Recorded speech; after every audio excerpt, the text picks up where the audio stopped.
Merci de votre attention, madame, monsieur. L'actualité ce mardi, un nouveau plan de développement en matière d'aménagement du territoire bientôt disponible. Il couvrira les 5 prochaines années à partir de 2018. Les grands axes du projet sont en discussion depuis ce matin à Lomé. Le déséquilibre de l'écosystème, conséquence de la disparition de certaines espèces de notre faune et de notre flore, espèces animales comme végétales. La préoccupation fait l'objet d'une rencontre internationale à Lomé. Tous d'accord pour une meilleure protection de la faune et de la flore. L'entreprise n'est pas sans difficulté. Nous évoquons ce soir cette difficulté. Ce sera donc le dossier de cette édition. Enfin, Saint-Valentin, c'est aujourd'hui, le 14 février, la fête commerciale de l'amour. Des mots pour le dire, des fleurs pour l'exprimer, des cadeaux pour le prouver. L'amour célébrera donc ce mardi la Saint-Valentin en fin de journal. Voilà, madame, monsieur le sommaire. Bienvenue. Bonsoir à tous. Bientôt, un nouveau plan de développement pour le Togo en matière d'aménagement du territoire. Un plan qui va courir de 2018 à 2022. Les grands axes du document sont à l'étude depuis ce matin. C'est le ministère de la Planification qui pilote le projet. Les précisions, Lucassi et Serre Laclé. Pour les 5 prochaines années, le Togo dispose d'un plan national de développement PND en remplacement de la stratégie de croissance accélérée et de promotion de l'emploi SCAP. Ce document de planification et de programmation des actions du gouvernement intègre les objectifs prioritaires de développement durable. Il répond donc à la volonté du gouvernement de mobiliser les ressources et moyens humains, matériels et financiers nécessaires pour répondre au bien-être des Togolais. C'est ce plan-là qui va remplacer la SCAP arrivant à terme en décembre 2017. Ces axes proposés sont au nombre de 5. Le premier axe, c'est le bien-être des populations et l'épanouissement. Le deuxième axe, c'est les secteurs porteurs de croissance. Le troisième axe, c'est les secteurs de soutien à la croissance, dans les infrastructures de croissance. Le quatrième axe, c'est la gestion durable du territoire, de l'environnement et du cadre de vie. Et puis le cinquième axe, c'est la gouvernance sur toutes ses formes et la consolidation de la paix. Et les 5 axes sont l'ossature du PND. Alors, donc, dans les 5 axes, vous allez voir qu'il y aura la déclinaison des domaines d'intervention, des objectifs, et puis plus tard, puisque ce travail va continuer avec différentes parties, les actions. Les partenaires ici présents ont réaffirmé leur disponibilité à soutenir et à accompagner l'État togolais dans sa démarche pour l'amélioration du cadre et des conditions de vie des populations. Le PND est plus des réalités du Togo et voir comment l'administration peut s'approcher de la réalité des citoyens. Comment les services de l'État puissent aller et toucher de près tout le monde en termes de services sociaux, des services économiques partout dans le territoire. Donc le PND, c'est vraiment un document très stratégique qui va aussi marquer la volonté des autorités à dédier une partie des ressources publiques pour pouvoir mener ces politiques. Ce PND, une fois adopté et mis en œuvre, permettra de faire du Togo à l'horizon 2022 une nation démocratiquement solide et stable, solidaire dont les collectivités locales participent pleinement à une croissance forte, durable et inclusive, favorisant l'accès de toute la population aux services socio-économiques de qualité. L'aménagement du territoire, c'est aussi l'entretien des aires protégées, des forêts. Mais force est de constater aujourd'hui que la déforestation est bien une réelle préoccupation. Comment réduire donc les émissions de ce phénomène de la dégradation des forêts? La coordination du RAID Plus est en tournée à l'intérieur du pays. L'étape de Dabaon, Désiré Loge. Le changement climatique reste un phénomène réel qui tient en haleine les populations et les gouvernements à travers le monde multiplient des efforts pour le contrer. Car si l'on ne fait rien, notre planète Terre ne sera plus vivable un jour. Au Togo, le RAID+, initié par le gouvernement, reste une stratégie, une option pour protéger l'environnement. Tout le monde est appelé à contribuer pour étoffer les documents de gestion. Dapaon, première étape d'une consultation des populations, les acteurs dans les savanes ensemble pour échanger dans le sens. La rencontre vise l'élaboration d'une coordination intersectorielle en définitive pour une bonne gouvernance dans le secteur forestier. Nous devons élaborer une stratégie qui soit efficace, cohérente, mais surtout acceptée par tous. pour que les actions contenues dans cette stratégie puissent être réalistes et applicables sur le terrain. Dans ce cadre-là, il est prévu la réalisation de l'évaluation environnementale sociale stratégique pour voir est-ce qu'il y a des effets négatifs qui peuvent être dus à la mise en œuvre des activités que nous allons mettre dans le document de stratégie, ou y a-t-il des effets positifs? S'il y a des effets négatifs, comment est-ce qu'on peut les corriger?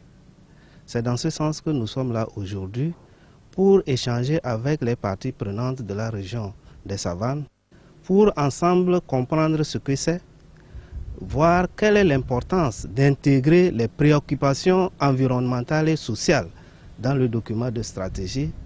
Alors, à tous les acteurs d'être plus concrets dans les idées, les documents à la fin serviront de cadre. Une fois appliqués, sera un gain pour tous dans la protection de l'environnement.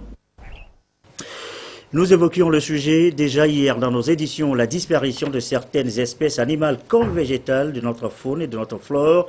Une disparition qui crée, vous le savez, un déséquilibre de l'écosystème. La préoccupation est remise au goût du jour à la faveur d'une rencontre internationale à Lomé. Question ce soir, comment protéger donc notre faune, notre flore? Est-il aisé l'entreprise? Les difficultés, Gérald Agoudjou. La faune et de la flore est une impérieuse nécessité pour chaque pays eu égard aux intérêts socio-économiques et environnementaux.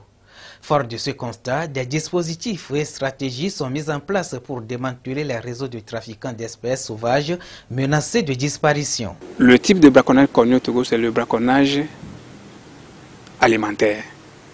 On tue les petits animaux juste pour la subsistance. Mais aller jusqu'à aller abattre ces éléphants, oui, ça se passe vraiment ailleurs.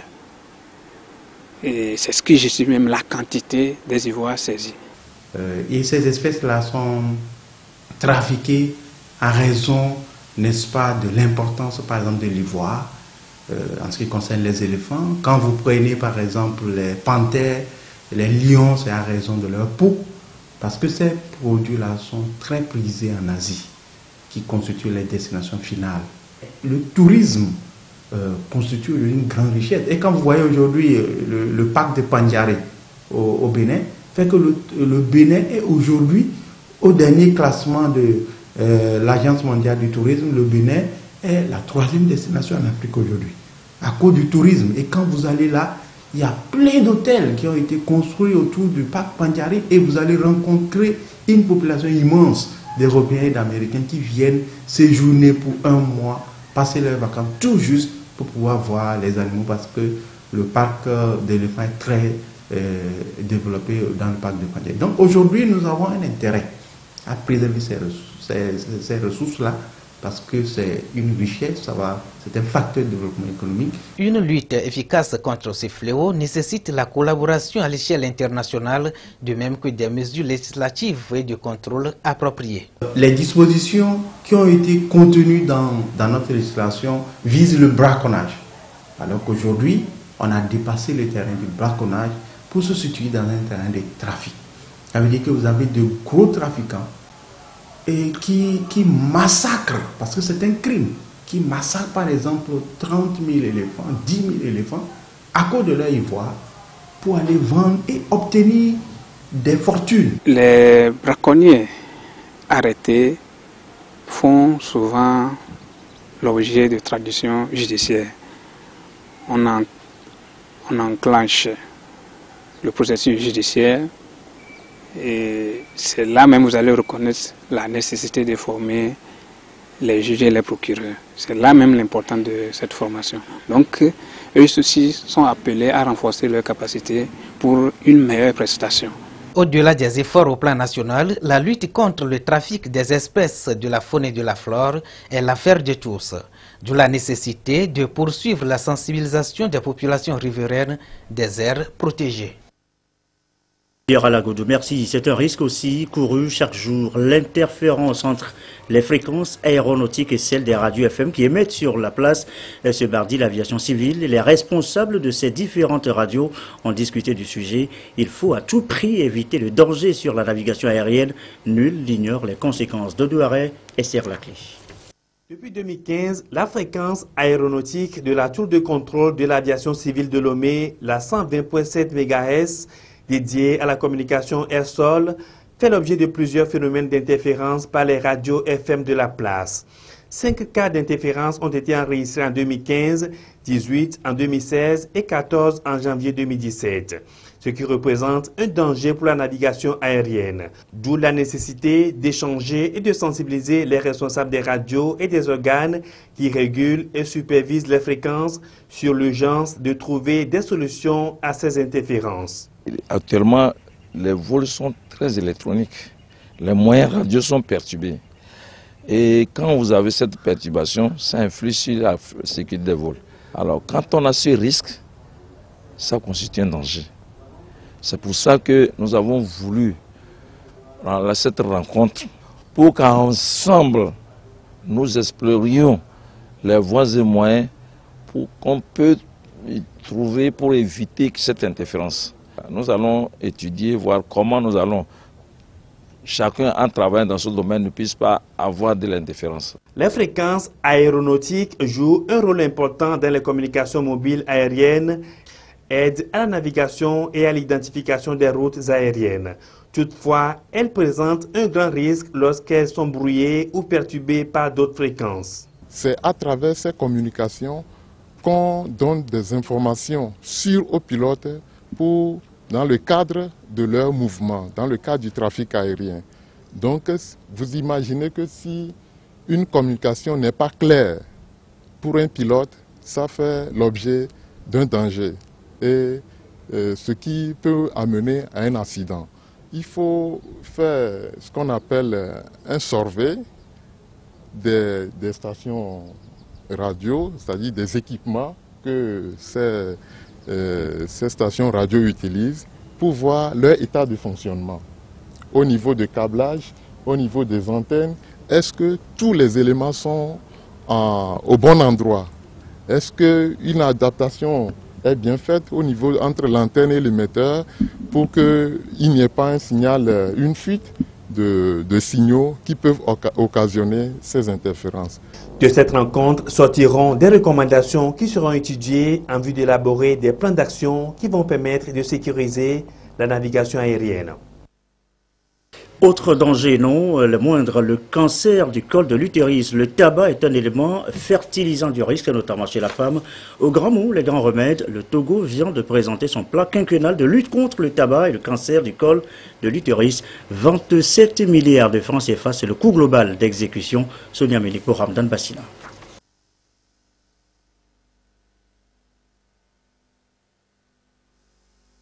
Le tabac est l'une des causes de mortalité dans le monde selon l'OMS, l'Organisation mondiale de la santé. Sa consommation entraîne certaines maladies non transmissibles à l'instar du cancer du col de l'utérus. Et dans le contexte de la lutte contre le tabac et le cancer du col de l'utérus, un plan de lutte anti-tabac et anti-cancer de l'utérus a été élaboré sur 5 ans.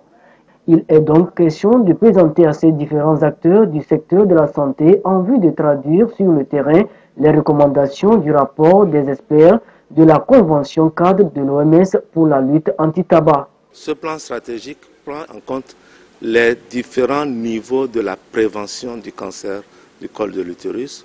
La prévention primaire qui consiste à faire en sorte que la jeune fille ne soit pas en contact avec le virus du papillome humain qui est responsable du cancer du col de l'utérus. Et au niveau de la prévention primaire, il s'agira essentiellement de la vaccination. Une vaccination existe et est efficace contre ce virus du papillome humain.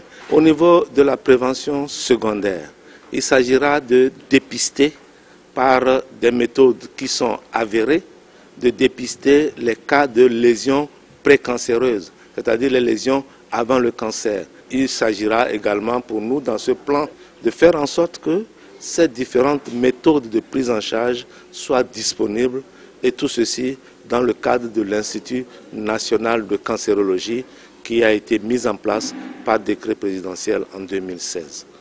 Le cancer du col de l'utérus est le deuxième cancer dont souffre la femme après le cancer du sein. L'urgence est donc de prendre toutes les mesures pour éviter cette maladie. à tous les niveaux. La prévention, c'est quoi? C'est aller parler à ces jeunes filles-là dans les établissements, sur les marchés, dans les ateliers de couture, etc. Et par rapport à la précocité des rapports sexuels surtout non protégés, puisque ce n'est pas le sexe que le virus du sida, comme le virus du papillomavirus humain, se transmet. À l'endroit de la femme, je vais dire, après 30 ans, il faut avoir un gynécologue et se soumettre à ces examens périodiques, notamment dans le dépistage à l'œil nu, dans le dépistage par l'examen de frottis et également aller au-delà du cancer du col et pourquoi pas au cancer du sein. La mise en œuvre du plan de lutte anti-tabac et anti-cancer du col de l'utérus nécessite plus de 27 milliards de francs CFA. Et le Togo peut donc compter sur l'appui financier et technique de ses partenaires. Encore un mot de santé, la rencontre à Lomé sur la trypanosomose. Retenez tout simplement que nous sommes là en santé animale. Les explications, Albertine Yakin. Rechercher en commun des solutions pour lutter contre les trypanosomoses animales des maladies bovines est une stratégie mise en œuvre par les acteurs de protection de la santé animale. La rencontre régionale entend donc soutenir les moyens de subsistance durable des éleveurs à ressources limitées dans les systèmes de production à petite échelle. Ceci par l'amélioration de contrôle de la trypanosomose dans le sud-ouest de l'Éthiopie, le centre de la Mozambique et le nord du Togo. Les médicaments sont au marché depuis 60 années. À cause de ça, on a des problèmes de développement de la chimorésistance. C'est-à-dire les médicaments ne marchent plus, parce que les souches, le trypanosome a développé une résistance. Mais en même temps, on a des trypanosides qui ont de mauvaises qualités. On a fait des tests ici au Togo et a constaté qu'à peu près 50% des médicaments trypanosides ne sont pas bons.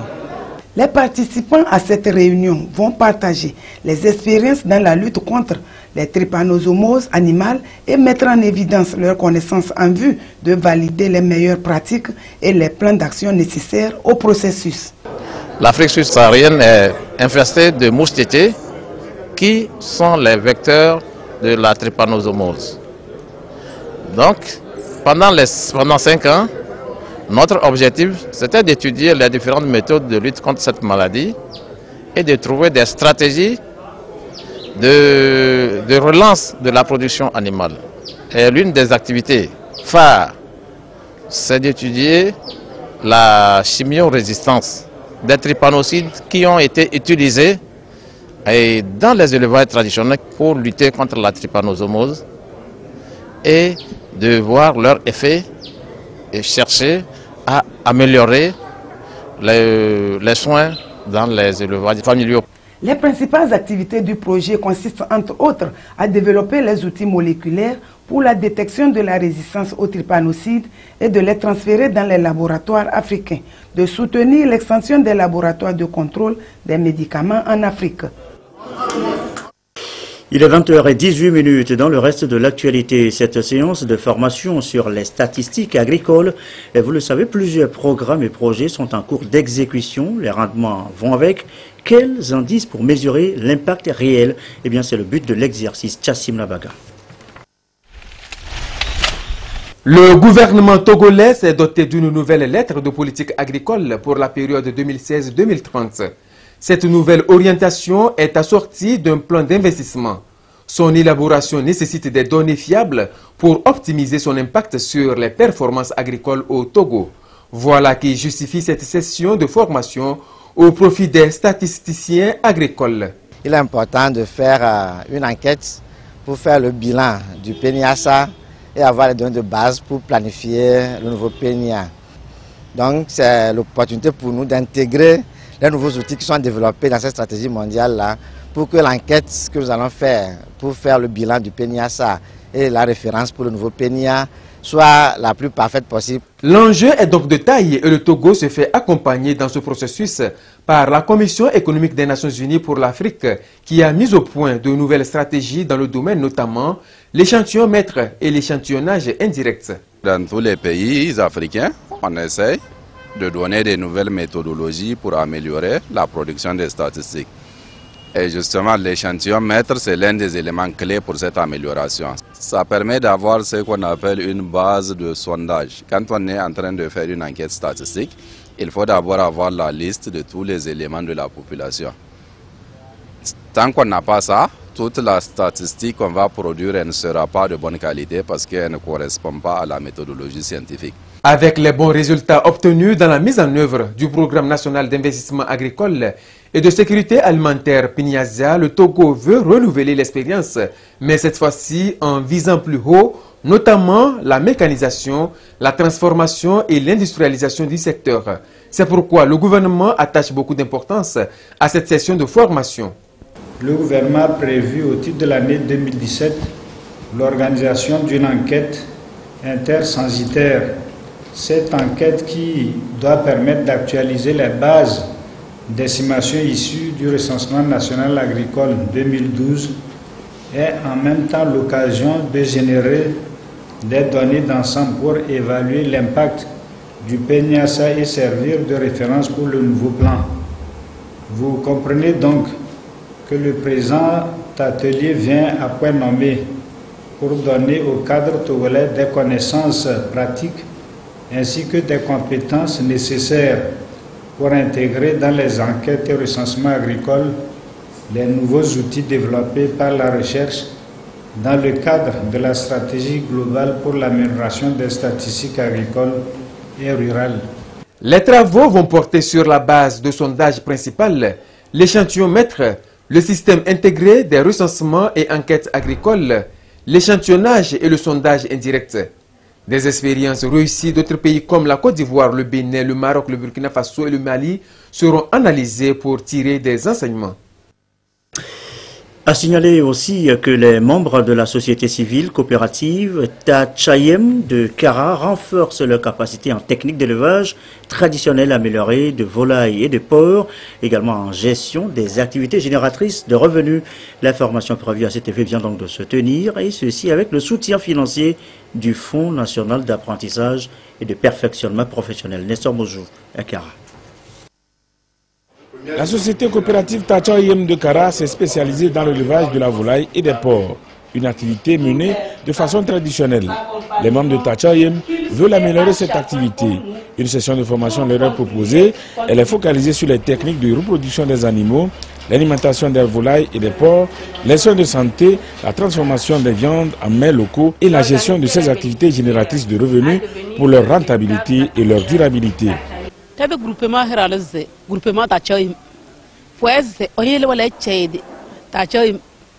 Notre groupement s'appelle Tachayem. Cela veut dire ne reste pas les bras croisés, cherche quelque chose à faire. Sinon, personne ne viendra subvenir à tes besoins. Dans notre groupement, nous nous sommes rendus compte que nous avons des difficultés et nous avons souhaité un renforcement de capacité, c'est-à-dire une formation. Nos activités d'élevage de porcs et de volailles nous aident beaucoup. Au niveau de nos foyers, nous contribuons dans l'éducation de nos enfants et en matière de soins de santé.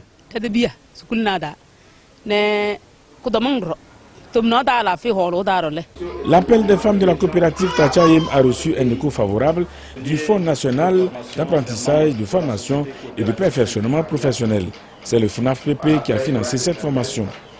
Dans un contexte marqué par la disparition des zones périurbaines favorables aux activités pastorales, il était important pour le FNAFPP de subventionner cette activité. Parce qu'on sait aujourd'hui que l'élevage traditionnel, autrefois pratiqué par nos ancêtres pour le plaisir, est de nos jours une activité de subsistance pour la survie des foyers.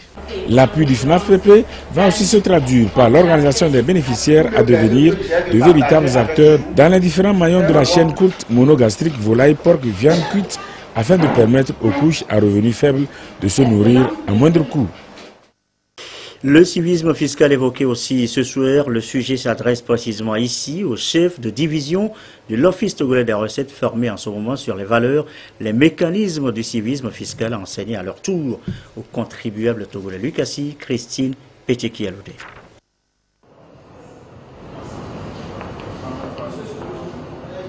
Payer ces taxes et impôts, un devoir civique auquel devraient s'atteler tous les citoyens. Et pourtant, Ce devoir n'est pas vraiment ancré dans les habitudes de bon nombre de Togolais.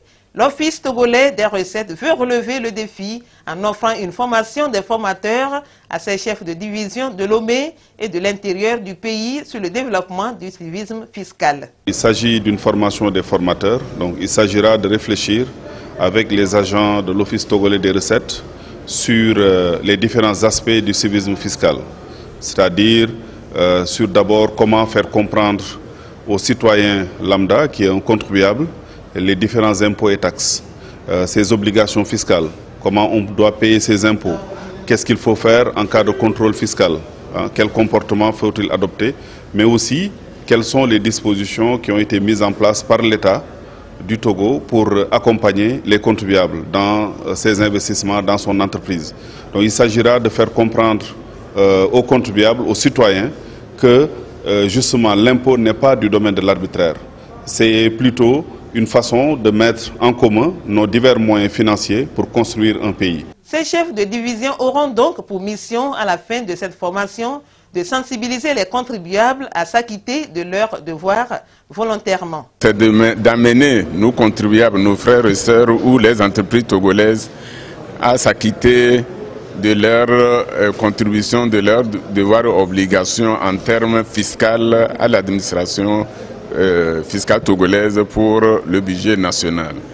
Donc c'est en termes de cela que le gouvernement togolais a négocié avec la Banque africaine de développement pour la conception de cet important projet, et dont un volet important est la sensibilisation de la population et des entreprises togolaises à une contribution volontaire de leurs obligations aux impôts et aux taxes au Togo. Les impôts et taxes collectés par l'Office togolais des recettes OTR permettent au Togo d'accroître son assiette fiscale et de faire des réalisations pour le bien-être des populations. Des mots pour le dire, des fleurs pour l'exprimer, des cadeaux pour le prouver. La Saint-Valentin bat son plein depuis ce matin. La fête des amoureux, parée de rouge et blanc. L'ambiance en ville, Augustin Kossi, Rachel Awoku. Lomé aux couleurs de la Saint-Valentin, la fête des amoureux. Un tour à travers la ville et vous apercevez des objets attractifs qui attisent le désir de qui veut faire plaisir à son ou sa bien-aimée. Dans les vitrines des magasins, on voit fleurir des cœurs, colombes et des robes de toute gamme. Comme c'était la Saint-Valentin, on est venu ici pour voir ce qu'il y avait dans cette boutique. Déjà, mon mari m'a dit que ça me va bien. C'est bon déjà. Pour ce soir. Voilà. Et puis, on a trouvé un petit sac aussi. C'est tout pour la Saint-Valentin, voilà. C'est la Saint-Valentin. C'est vrai qu'il y a beaucoup de clients qui sont là. Et la preuve, j'ai eu mon bouquet. Et mon bouquet est là. J'en ai eu 21 roses. C'est pas donné à n'importe qui. Donc, je suis vraiment déjà contente. On a effectivement tout ce qu'il faut pour la Saint-Valentin. Bonne fête à tout le monde. Bonne fête aux amoureux. C'est le moment idéal pour renouveler les amours et pourquoi pas faire des surprises. Hélène, comme bien d'autres femmes, a choisi des fleurs pour celui pour qui son cœur bat. Chaque année, j'ai l'habitude de venir ici acheter les fleurs pour offrir à celui que j'aime. Moi, j'ai plutôt un autre cadeau bien spécial. Mais je suis déjà habillé en rouge, je pense que c'est déjà bien. La Saint-Valentin, c'est le moment de célébrer celui qu'on appelle le patron des amoureux. Il est un prêtre chrétien qui serait mort en défendant l'amour et le mariage. Et les couples saisissent l'occasion pour échanger des cadeaux comme preuve d'amour, ainsi que des roses rouges et blanches, expression de la pureté des sentiments et de la passion. Pour ce jour spécial qui est la Saint-Valentin, spécialement pour mon chéri, je suis venue lui offrir un bouquet de fleurs. C'est ma façon à moi de lui prouver ce que je ressens pour lui. C'est une occasion aussi de renouveler l'amour, les sentiments pour quelqu'un. Fleurs, c'est pour une surprise. Les enfants doivent laisser la Saint-Valentin aux parents, aux couples, aux fiancés. Ils n'ont qu'à se concentrer sur leurs études, s'ils sont à l'école ou sur les apprentissages. Les enfants et les adolescents, à mon avis, n'ont pas grand-chose à faire avec la Saint-Valentin. Des couleurs et des décorations. Tout un symbole d'amour qui s'accorde parfaitement avec l'esprit de la Saint-Valentin.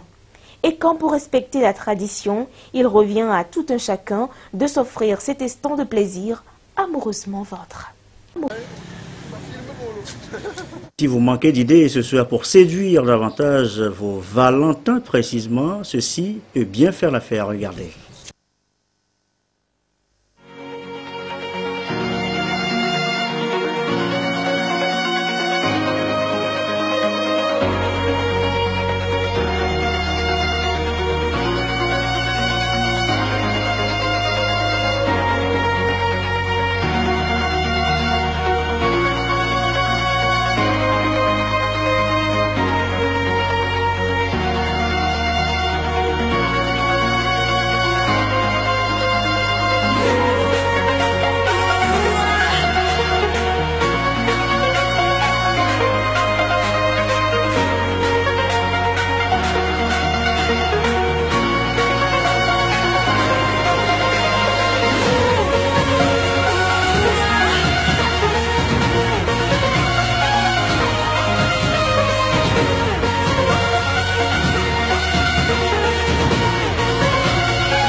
Bien voilà, agréable, n'est-ce pas? On va refermer cette édition par ce communiqué du ministre de la Défense et des anciens combattants dans le cadre du renforcement de l'effectif du personnel non officier dans les forces armées togolaises.